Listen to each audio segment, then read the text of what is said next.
Buddha recording studio गया।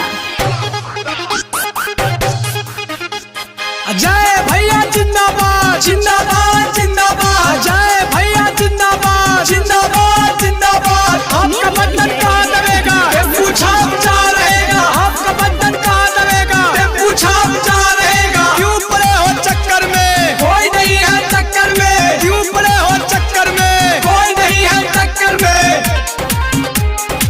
सुना ये चाचा चाची बतना भूलैहा, दही गुड़ खा के अपन जतरा बनैहा।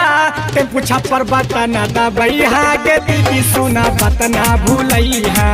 आ जाए भैया के जीतैहा ये चाची सुना बतना भूलैहा। सुना ये भैया भौजी बतना भूलैहा, दही गुड़ खा के अपन जतरा बनैहा। कर्म संख्या 4 ना भूलैहा गे दीदी सुना बतन दबई है। इनके के मुखिया बनैहा गे चाची सुना बतना भूलैहा। 1 2 3 4 जय भैया अब की बार। 1 2 3 4 जय भैया अब की बार। जहाँ देखो टेम्पू छाप वही दवाना बटनिया। जहाँ देखो टेम्पू छाप वही दवाना बटनिया। जय भैया जिंदाबाद जिंदाबाद जिंदाबाद। सबको देखा बार बार, जय भैया पहली बार।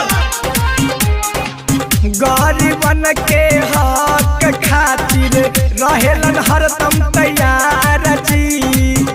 ए चाची सुना, गरीबन के हक खातिर रहेलन हरदम तैयार जी। सुनाए भैया मजदूर किसनमा यही बायर जी हमारा जी। इनके के मुखिया बनैहा ये चाची सुना बतना भूलैहा। टेम्पू छापर बटना दबैहा गे दीदी सुना बतना भूलैहा।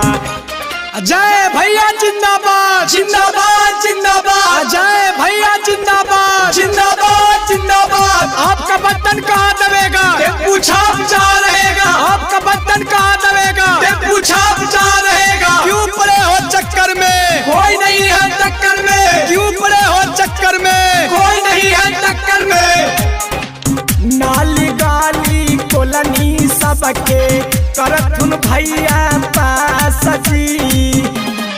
ए चाची सुनिठा, नाली गाली कोलनी सबके करथुन भैया पास जी। एक बार मौका दे कर विश्वास जी। अजय भैया के जीतैहा ये चाची सुन बतना भूलैहा। कर्म संख्या 4 पर बटन दबैहा दीदी बतना भूलैहा। 1 2 3 4 जय भैया अब की बार। 1 2 3 4 जय भैया अब की बार। जहाँ देखो टेम्पू छाप वही दवाना बटनिया। जहाँ देखो टेम्पू छाप वही दवाना बटनिया। जय भैया जिंदाबाद जिंदाबाद जिंदाबाद। सबको देखा बार बार, जय भैया पहली बार। कुरमा मापन चैतावा के भैया ईमानदार जी। कुरमा मापन चैतावा के नेता ईमानदार जी। अजय भैया के हई चाची नीमन विचार जी। उनका नया बरी भूलैहा के चाची सुना मुखिया बनैहा। 4 नंबर कर्मक ना भूलैहा के दीदी सुना बटन दबैहा। सुना ये भैया भौजी बतना भूलैहा, दही गुड़ खा के अपन जतरा बनैहा। भोरही में भोटा देवे जइहा ये चाची सुना बतना भूलैहा।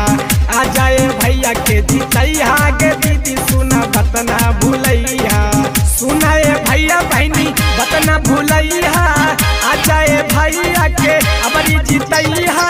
कर्म संख्या 4 ना भूलैहा गे दीदी सुना बटन दबैहा। आ जाए भैया के जीतैहा गे दीदी सुना मुखिया बनैहा। Buddha recording studio